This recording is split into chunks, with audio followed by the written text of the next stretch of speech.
পাকিস্তানের বিপক্ষে সিরিজের দ্বিতীয় টি-20তে 201 রান তাড়া করতে নেমে বাংলাদেশের পক্ষে সর্বোচ্চ 50 রানের ইনিংস খেলেছেন 9 নম্বরে ব্যাট করতে নামা তানজিম সাকিব। তিনি এক্স্যাক্টলি 31 বলে 50 রান করেছেন, যেটা তার টি-20-র ফার্স্ট 50।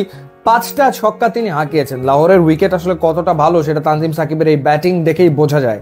যেই উইকেটে তানজিম সাকিব 31 বলে 50 রানের ইনিংস খেলেছেন, 161.29 স্ট্রাইক রেটে ব্যাট করেছেন, সেই উইকেটে টপ অর্ডারের ব্যাটাররা তারা আসলে করলেনটা কি, তারা কি করলেন? তাজিদ হাসান তামিম একটা ভালো শুরু পেয়েছিলেন প্রথম টি-20-র মতোই এবং 19 বলে 33 রান করে তিনি আউট হয়েছেন। পারভেজ হোসেন ইমন আবারও ফ্লপ, 8 রান করে তিনি আউট। লিটন দাস 9 বলে করেছেন 6 রান। তাওহিদ হৃদয় 5 বলে 5 রান। এরপরে মেহেদী হাসান মিরাজ 17 বলে 23 রানের একটা ইনিংস খেলেছেন। বহুদিন বাদে তিনি টি-20-তে খেলতে নামলেন। জাকের আলী অনেক প্রথম বলেই আউট 0 রানে। শামীম হোসেন পাটোয়ারি তো ব্যাটিং ভুলে গেছেন, ব্যাটিং তার মনে আছে কিনা সেই সন্দেহ দেখা দিয়েছে। 9 বলে 7 রান করেছেন এবং বাংলাদেশ 144 করেছে এবং দ্বিতীয় টি-20 ম্যাচ বাংলাদেশ হেরেছে 57 রানের বড় ব্যবধানে।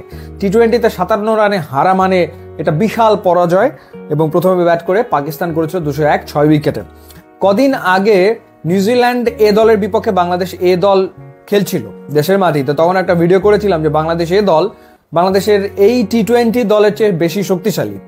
সেটাই আসলে মনে হচ্ছে। সংযুক্ত আরব আমিরাতের বিপক্ষে সিরিজের যে ক্রিকেট বাংলাদেশ খেলেছে বা পাকিস্তানের বিপক্ষে প্রথম 2 টি-20-তে বাংলাদেশ যা খেললো, তাতে করে সেই কথাটাই আবারও বলতে ইচ্ছে করছে যে আসলে এই বাংলাদেশ স্কোয়াডের চেয়ে বাংলাদেশ এ টিম স্ট্রঙ্গার, শক্তিশালী। যে এই টিমে নুরুল হাসান সোহান রয়েছেন কিংবা যেই টিমে মাহিদুল ইসলাম অঙ্কন তিনি খেলেছেন, ইনফ্যাক্ট যে এমার্জিং টিম খেলছে সাউথ আফ্রিকার বিপক্ষে, আমার মনে হয় যে সেই এমার্জিং টিমও পাকিস্তানের বিপক্ষে এত খারাপ ক্রিকেট খেলতো না যতটা খারাপ ক্রিকেট এই টিমটা খেলেছে। সো খুবই হতাশাজনক পারফরমেন্স বাংলাদেশের এবং 2-0-তে বাংলাদেশ সিরিজ তো হেরে গেল। 1 ম্যাচ হাতে রেখে পাকিস্তান সিরিজ জিতে নিয়েছে। এবং পাকিস্তানের যদি ব্যাটিং অর্ডারের কথা বলি তাহলে ফারহান, শাহিবজাদা ফারহান 74 রানের একটা ইনিংস খেলেছেন। পাকিস্তান সুপার লিগেও তিনি সুপার ফর্মে ছিলেন। হাসান নওয়াজ যথারীতি তার ব্যাটে রান, 26 বলে 51 রান তিনি করেছেন। মোহাম্মদ হারিস করেছেন 25 বলে 41 রান।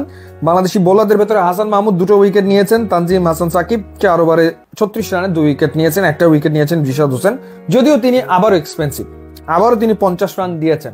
বাংলাদেশ গোটা 3 ক্যাচ ফেলেছে। সো বোলিং ভালো হচ্ছে না, ফিল্ডিং ভালো হচ্ছে না, ব্যাটিং ভালো হচ্ছে না, কোনো কিছুই আসলে বাংলাদেশে ভালো হচ্ছে না। এই কারণে একের পর এক ম্যাচ বাংলাদেশ হেরেই চলেছে। এবং নাহিদ রানাকে কেন কি কারণে খেলানো হয় না, একটা ম্যাচ খারাপ গেল সেই কারণে তাকে আর বিবেচনাই করা হচ্ছে না, হয়তো তৃতীয় টি-20-তে খেলানো হতে পারে। বাট মূল সমস্যা ব্যাটিং। এই ব্যাটিং দিয়ে আসলে টি-20 হবে না। এইখানে আসলে অনেক বড় ধরনের কারেকশন লাগবে, তাছাড়া বাংলাদেশ টি-20-তে সুবিধা করতে পারবে বলে মনে হয় না। ইউটিউবে